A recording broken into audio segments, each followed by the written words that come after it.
Hi friends, welcome to simply Shenba. இன்றைக்கி நம்ம பார்க்க போகிறது பார்த்தீங்கன்னா பூசணிக்காய் சாம்பார் எப்படி செய்யலான்னு.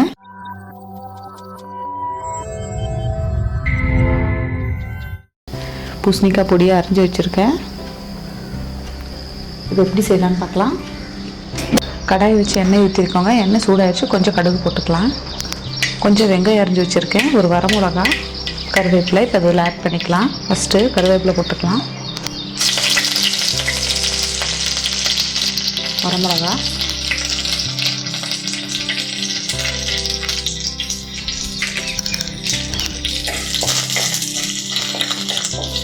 வெங்காயம் ஆட் பண்ணிக்கலாம்.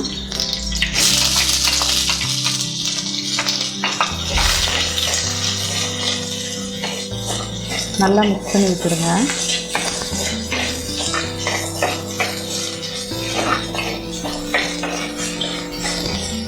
வெங்காயம் கொஞ்சம் வதங்கிடுச்சு. இப்போ வந்து நார்மல் சைஸில் 2 தக்காளி எடுத்திருக்கேன். அதை வந்து இது கூட நம்ம ஆட் பண்ணிக்கலாம்.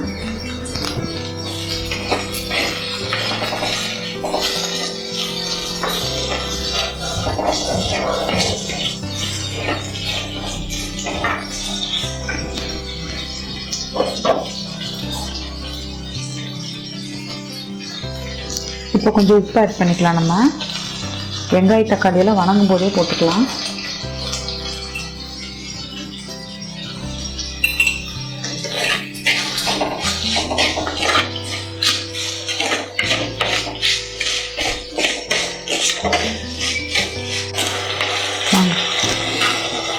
வெங்காயம் தக்காளி ஓரளவுக்கு வதங்கிடுச்சுங்க. இப்போ வந்து நம்ம அது கூடவே காய் ஆட் பண்ணிக்கலாம். ஏன்னா வந்து இது கூடவே போடும்போது தான் உப்பும் போட்டிருக்கோம் இல்லையா, காயில் நல்லா உப்பு பிடிக்கும்.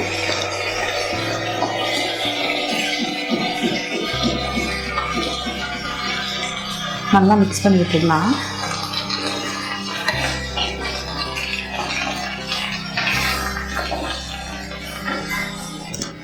பூசணிக்காய் இல்லை, எந்த காயாக இருந்தாலும் வெங்காய தக்காளி வதக்கும் போதவே கூடவே போட்டுட்டிங்கன்னா உப்பு போடும்போது அது காயில் நல்லா உப்பு பிடிச்சி டேஸ்ட் நல்லாயிருக்கும்.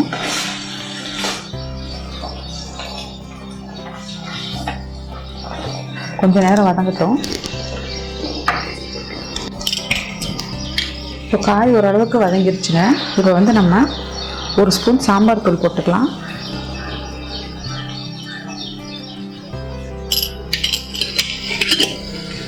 ஒரு ஸ்பூன் மல்லித்தூள் போட்டுக்கலாம்.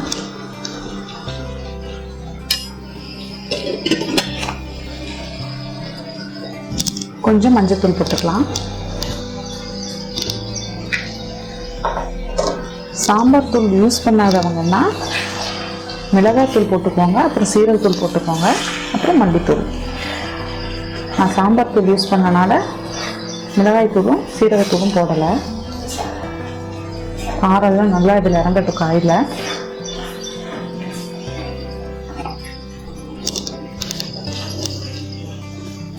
எல்லாமே நல்லா மிக்ஸ் ஆகிருக்குங்க. இப்போ வந்து கொஞ்சம் புளித்தண்ணி நம்ம இதில் ஆட் பண்ணியிருக்கலாம்.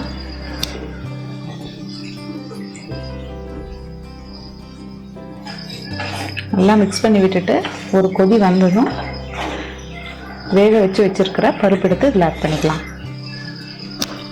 இப்போ புளி தண்ணியோட பச்சை வாசம்லாம் போயிடுச்சுங்க. இப்போ வந்து நம்ம வேக வச்சுருக்கிற பருப்பு வேக வைக்கும்போது ஒரு 2 பல் பூண்டு போட்டோம்னா நல்லா மணமாக இருக்கும். நான் 2 பல் பூண்டு போட்டிருக்கேன். இப்போ இதை வந்து இது கூட ஆட் பண்ணிக்கலாம்.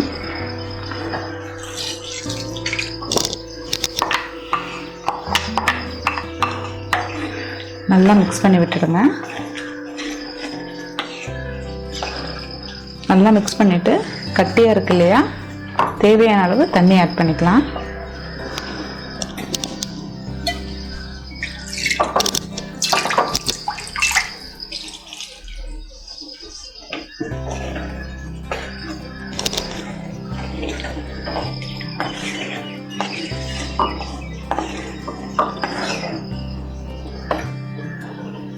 இப்போதான் பருப்பு ஊற்றிருக்கோம் இல்லையா, பருப்போட டேஸ்ட் எல்லாமே காயில் நல்லா இறங்கட்டும். கொஞ்சம் ஒரு கொதி வரட்டும்.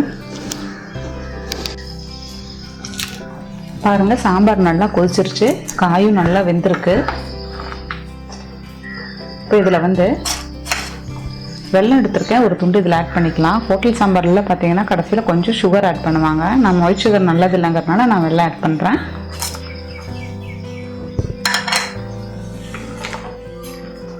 மிக்ஸ் பண்ணி விட்டுடுங்க. வெல்லம் ஆட் பண்ணும்போது அதோட டேஸ்ட் நல்லாயிருக்கும் சாப்பிட்றதுக்கு, தோசை இட்லிக்கெல்லாம் சாம்பார்.